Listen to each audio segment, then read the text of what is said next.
March 13, 2024 current affairs ఈ వీడియోలో చూద్దాం.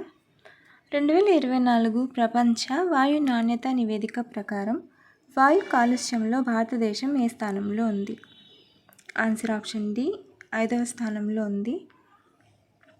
2024లో కూడా ఢిల్లీ ప్రపంచంలోనే అత్యంత కలుషితమైన రాజధాని నగరంగా కొనసాగుతోంది. సగటు PM 2.5 సాంద్రత 91.8 న్యూచి m3. భారతదేశం 5వ అత్యంత కలుషితమైన దేశంగా ఉంది. సగటు AQI 50.6 న్యూచి బై m3. ఇది WHO మార్గదర్శకం కంటే 10 రెట్లు ఎక్కువ. ప్రపంచవ్యాప్తంగా అత్యంత కలుషితమైన 20 నగరాల్లో 13 భారతదేశంలో ఉన్నాయి. బైర్నిహాట్, అస్సాం, మేఘాలయ సరిహద్దులో అత్యంత కలుషితమైనది. ఇతర అత్యంత కలుషితమైన భారతీయ నగరాల్లో ఫరీదాబాద్లోని గుర్గావ్, నోయిడా మరియు సెంట్రల్ ఢిల్లీ ఉన్నాయి.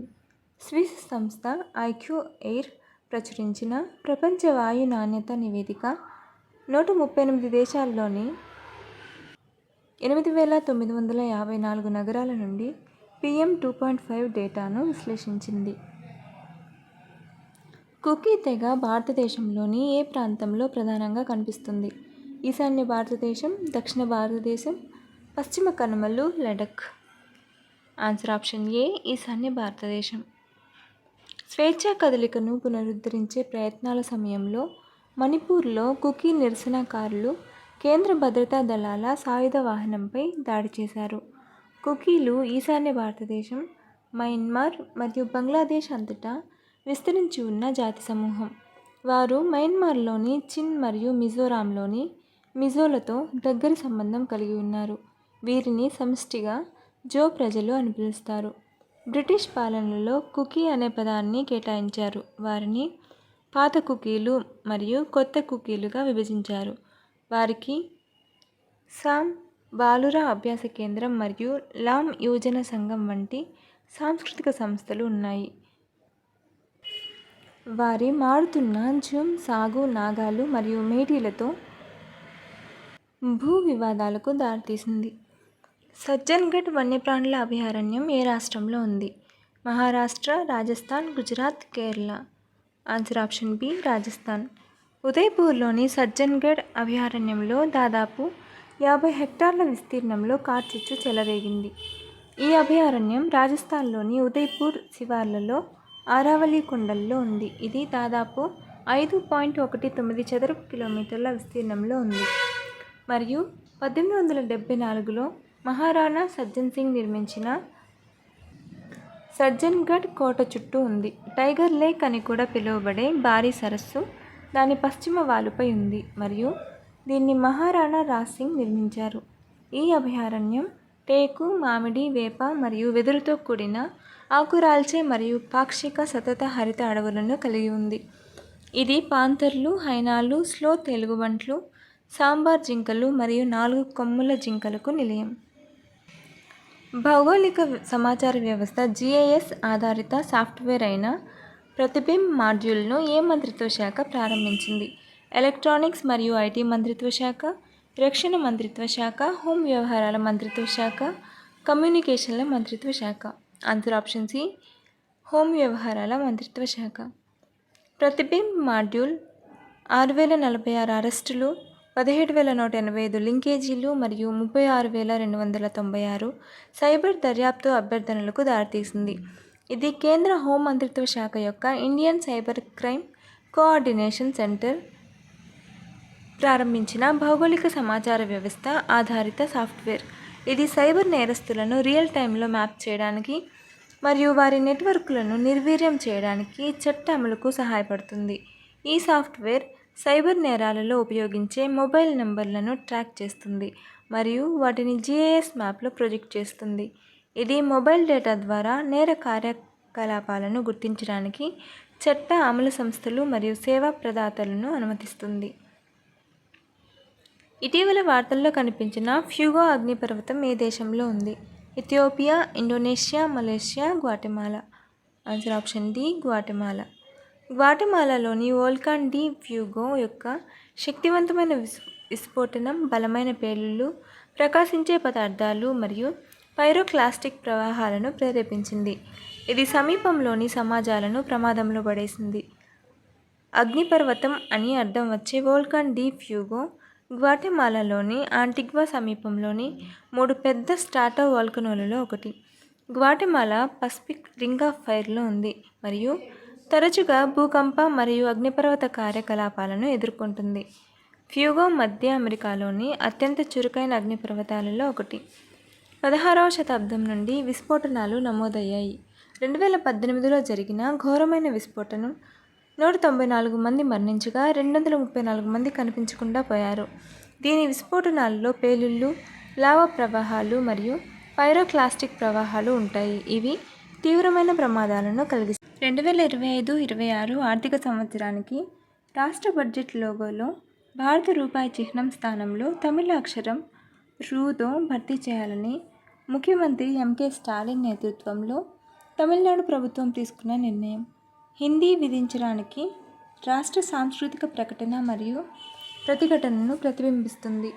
ఈ చర్య జాతీయ విద్యా విధానం ఎన్ఈపీ పట్ల తమిళనాడు వ్యతిరేకతకు అనుగుణంగా ఉంది.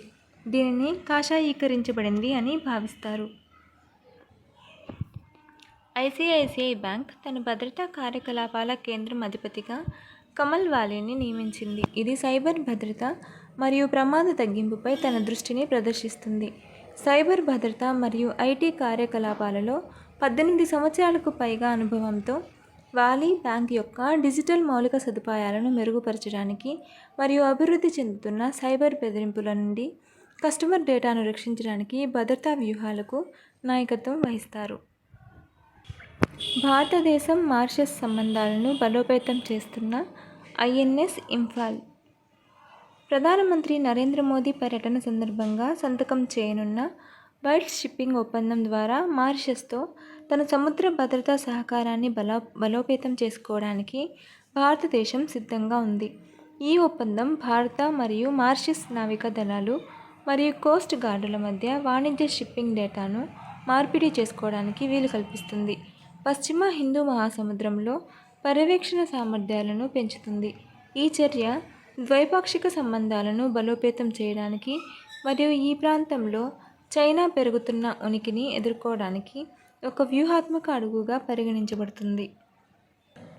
దుబాయ్లోకి ఎఫ్డిఐకి భారతదేశం అగ్రస్థానంలో నిలిచింది. 2024లో దుబాయ్లోకి విదేశీ ప్రత్యక్ష పెట్టుబడుల ఎఫ్డిఐలో భారతదేశం అగ్రగామిగా అవతరించింది. యుఎస్ 13.7%, ఫ్రాన్స్ 11%, యూకే 10% మరియు స్విట్జర్లాండ్ 6.9%లను అధిగమించి మొత్తం ఎఫ్డిఐలో 21.5% వాటాతో నిలిచింది. ఫైనాన్షియల్ టైమ్స్ లిమిటెడ్ యొక్క ఎఫ్డిఐ మార్కెట్స్ డేటా ప్రకారం గ్రీన్ ఫీల్డ్ ఎఫ్డిఐ ప్రాజెక్టులకు దుబాయ్ వరుసగా 4వ సంవత్సరం ప్రపంచంలోనే అగ్రస్థానంలో నిలిచింది. నగరం యొక్క వ్యాపార స్నేహపూర్వక వాతావరణం, పన్ను విధానాలు మరియు బలమైన మౌలిక సదుపాయాలు ప్రపంచ పెట్టుబడులు మరియు ప్రతిభను ఆకర్షించడంలో కీలక పాత్ర పోషించాయి. ప్రపంచ పెట్టుబడి కేంద్రంగా దాని హోదాను పటిష్టం చేశాయి. భారతదేశంలో రిటైల్ ద్రవ్యోల్బణం ఫిబ్రవరి 2025లో 7 నెలల కనిష్ట స్థాయి 3.61%కి పడిపోయింది. దీనికి ఆహార ద్రవ్యోల్బణం తగ్గుదల దారితీసింది. ఇది 2 సంవత్సరాలలో మొదటిసారిగా 4% కంటే తక్కువగా పడిపోయింది. ఈ తగ్గుదల రాబోయే ఏప్రిల్ ఆర్బీఐ సమావేశంలో రేటు తగ్గింపు అంచనాలను పెంచుతుంది. మార్చి 12న విడుదలైన వినియోగదారుల ధరల సూచిక సిపిఐ ద్రవ్యోల్బణం డేటా ముఖ్యంగా పాడైపోయే వస్తువులు మరియు ప్రోటీన్ ఆధారిత ఆహార పదార్థాలలో విస్తృత ఆధారిత నియంత్రణను హైలైట్ చేస్తుంది. జనవరి 2025లో భారతదేశ పారిశ్రామిక ఉత్పత్తి సూచిక ఐఐపి 5.0% వృద్ధిని నమోదు చేసింది. గణాంకాలు మరియు కార్యక్రమాల అమలు మంత్రిత్వ శాఖ జనవరి 2025 సంవత్సరానికి పారిశ్రామిక ఉత్పత్తి సూచిక యొక్క త్వరిత అంచనాలను విడుదల చేసింది. ఇది డిసెంబర్ 2024లో 3.2% నుండి 5.0% వృద్ధిని చూపింది. తయారీ రంగం విస్తరణకు నాయకత్వం వహించింది. తర్వాత మైనింగ్ మరియు విద్యుత్ రంగం పారిశ్రామిక వృద్ధిలో గణనీయమైన మెరుగుదలను ప్రతిబింబిస్తుంది. చెన్నైకి చెందిన కేర్ ఎర్త్ ట్రస్ట్ సహ వ్యవస్థాపకురాలు జె. శ్రీ వెంకటేశన్ స్థిరమైన తడి భూముల నిర్వహణకు ప్రతిష్టాత్మకమైన ప్రపంచ గుర్తింపు అయిన తడి భూముల వైజ్ యూజ్ కోసం రామ్సర్ అవార్డును అందుకున్న మొదటి భారతీయుడు. జెనీవాలోని రామ్సర్ సెక్రటేరియట్ 2024 అంతర్జాతీయ మహిళా దినోత్సవం సందర్భంగా ఈ అవార్డును ప్రకటించింది. తడి భూముల వైజ్ యూజ్ వర్గం కింద ఈ గౌరవం తడి భూముల పరిరక్షణకు ఆమె చేసిన విశేష కృషిని హైలైట్ చేస్తుంది. ఈ అవార్డు తడి భూముల సంరక్షణ కోసం అంతర్జాతీయ ఒప్పందం అయిన రామ్సర్ కన్వెన్షన్ ఆన్ వెట్లాండ్స్లో భాగం. జిఎంఆర్ ఎయిర్పోర్ట్స్ ఇన్ఫ్రాస్ట్రక్చర్ లిమిటెడ్ అనుబంధ సంస్థ Delhi international airport limited Asia Pacific ప్రాంతంలో 40 మిలియన్లకు పైగా ప్రయాణికులను కలిగి ఉన్న ఉత్తమ విమానాశ్రయంగా airport service quality airport experience award 2024లో అందుకుంది. ఈ విజయం ఢిల్లీ విమానాశ్రయం కస్టమర్ సేవలో అత్యుత్తమ సేవలకు గుర్తింపు పొందడం వరుసగా 7వ సంవత్సరం. నీటి స్థిరత్వ సమావేశం 2025 పారిశ్రామిక నీటి వినియోగ సామర్థ్యాన్ని ప్రోత్సహించడం. జల్ శక్తి మంత్రిత్వ శాఖలోని నేషనల్ వాటర్ మిషన్ కింద bureau of water use efficiency, the energy and resources institute సహకారంతో నిర్వహించిన వాటర్ సస్టైనబిలిటీ కాన్ఫరెన్స్ 2025 మార్చి 12, 2025న న్యూఢిల్లీలోని ఎన్డీఎంసీ కన్వెన్షన్ సెంటర్లో జరిగింది. కేంద్ర జల్ శక్తి మంత్రి శ్రీ సిఆర్ పాటిల్ ప్రారంభించిన ఈ సమావేశం పారిశ్రామిక నీటి వినియోగ సామర్థ్యాన్ని పెంచడంపై దృష్టి సారించింది. పరిశ్రమలలో నీటి ఆప్టిమైజేషన్ కోసం వినూత్న వ్యూహాలు మరియు విధానాల చుట్టూ కీలక చర్చలు జరిగాయి. శ్రీ సిఆర్ పాటిల్ 4R విధానాన్ని తగ్గించడం, పునర్వినియోగం, రీసైకిల్ మరియు రీఛార్జ్ నొక్కి చెప్పారు మరియు 5వ సూత్రంగా గౌరవాన్ని ప్రవేశపెట్టారు. పరిశ్రమలు స్థిరమైన నీటి నిర్వహణ పద్ధతులను అవలంబించాలని కోరారు. అంతర్జాతీయ క్రికెట్ కౌన్సిల్ ఐసీసీ ఫిబ్రవరి 2025కి ప్లేయర్ ఆఫ్ ది మంత్ అవార్డులను ప్రకటించింది.